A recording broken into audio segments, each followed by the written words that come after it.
Ever since last year's Matai'an Creek flood in Hualien, the Forestry and Nature Conservation Agency has regularly monitored the surrounding area to prevent a similar disaster from happening again.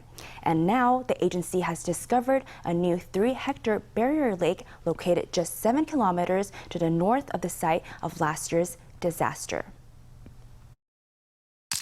Deep in the mountains in Hualien, an aerial photograph reveals that a 3-hectare barrier lake has formed next to a large landslide. The barrier lake is only 7 kilometers to the north of where the Matai'an Barrier Lake breach disaster occurred last year. There's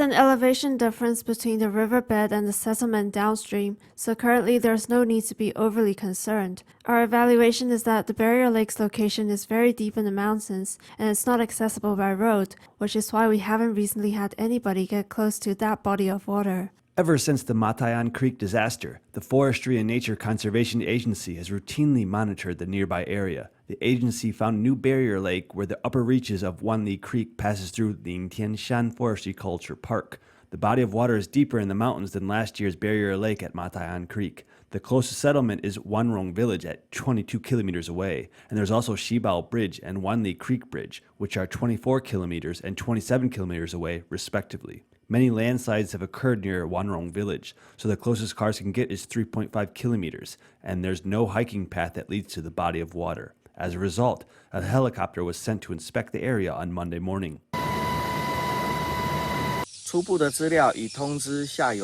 Based on preliminary data, we've already notified the 9th River Management Branch, and they'll help us monitor water levels. Hualien County Government, Fengli Township Office, and Wanrong Township Office were also immediately notified about the situation. The words barrier lake strike fear in the hearts of everyone, so I personally went door to door, notifying every resident that a barrier lake has formed and the riverbed isn't all that far from us. With Typhoon Makala, the year's 7th typhoon looming, the Forestry and Nature Conservation Agency won't be taking any chances, which is why an emergency response team has been formed in order to closely observe the barrier lake's water levels as well as the possibility of a breach.